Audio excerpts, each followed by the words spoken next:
We've had lots of questions in regards to the seasonal flu and the H1N1. Can they be given together? They can be given together. They do not recommend getting the seasonal flu mist and the H1N1 flu mist together.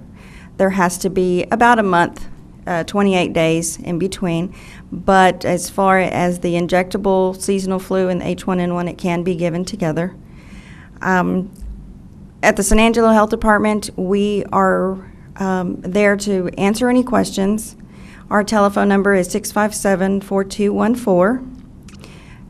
We are there if you have any questions, and there is no stupid question. You call us, and we'll try to answer it as best we can. And like I said, if you have any more information, just give us a call.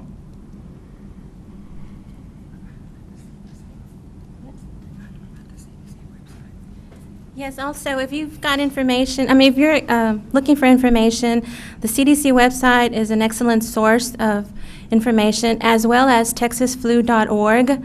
They've got a lot of information for anyone that's needing to find out anything. And the state of Texas also has developed a phone line, the 211.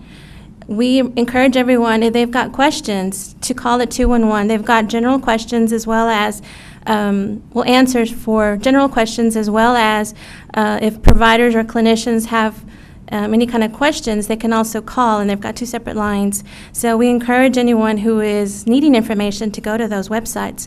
And so now we're open for any kind of questions. Yes, ma'am. You said that there's certain people that need that you're trying to get the H1N1 virus or a vaccine to first. Is there going to be a time restriction that only they're going to have it, or kind of first come first serve? Well, it's going to be for that group, and the suggestions are that once that group has been served, so once we start seeing that there are maybe no more 2 to 24-year-olds or no more healthcare providers, and they've all received their vaccine, and we start seeing more folks coming in from the different groups that are not part of that, then we can slowly start incorporating that into the vaccination clinics.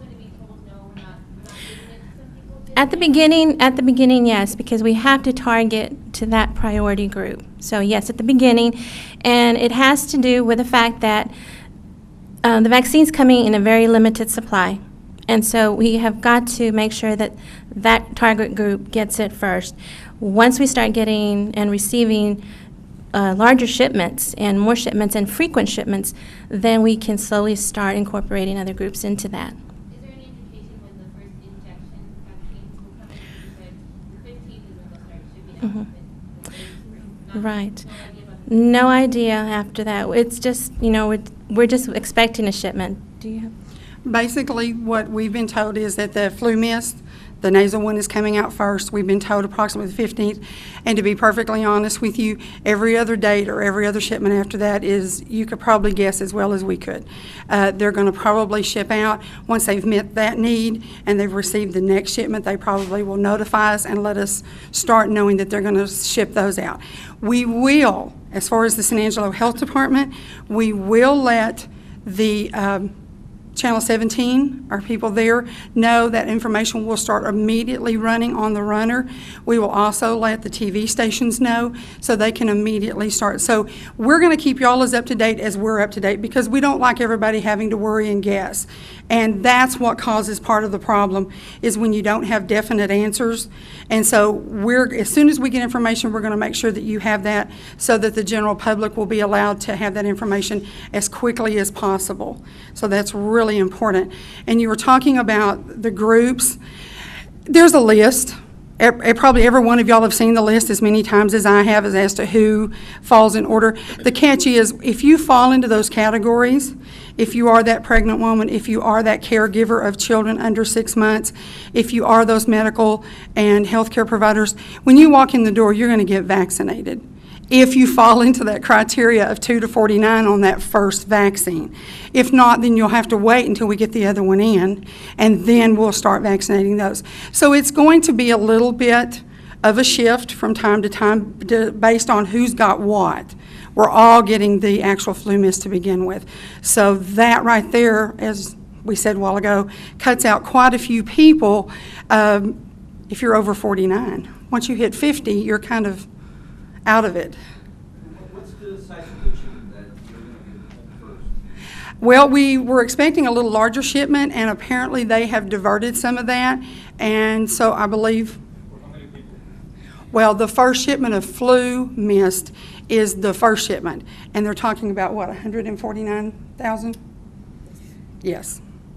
Well, That's a lot of vaccine, but. That's in the state of Texas. Yeah, that's the state of Texas, and see, that will be divvied up among all the people who are providers.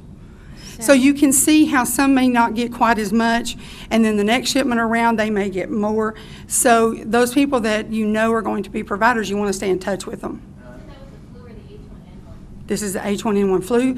Actual seasonal flu has already been shipped, and we're basically moving on to H1N1 at this point. And who's going to be able to take this shot? I mean, people who was already ill, people who's been well for... Basically, people who are considered healthy, 2 years to 49 years old.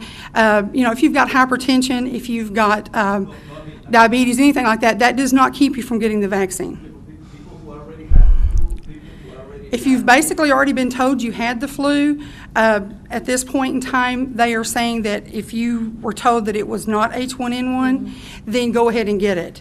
But if you were told, and there are some doctors who are sending off to private labs, so there are some people who are coming back and saying that they were confirmed. If they're confirmed H1N1, it's not necessary for them to get the vaccine, so just let somebody else have your dose this year. Now remember, come January 2010, H1N1 goes into the same pot as every other vaccine, every other virus, flu virus that has come along. It will just be another flu virus, okay? It won't hold special attention for us like it does this year. It will go into that category. Now, will it be part of future vaccines? That is a great possibility, a great possibility. With the Sorry. economy, with the times, how affordable is this going to be? It's going to be very affordable. At this point in time, providers are going to be allowed to charge a actual administration fee. I can't give you those prices because that is based on individual providers. But I don't foresee that anybody who wants one is going to have a difficult time getting one at all. What's the current flu situation now? There's a lot of... There is a lot of flu. It really is, and it is seemingly that it is going on within our younger population. We have gotten reports back. Ms. Aguilar gets every one of those reports that come across her desk, and they are showing that we are seeing H1N1. That's the nature of the beast, and that's what we're working with, and we're just trying to keep everybody well informed. Do you have a rate number? No. Not at this point in time.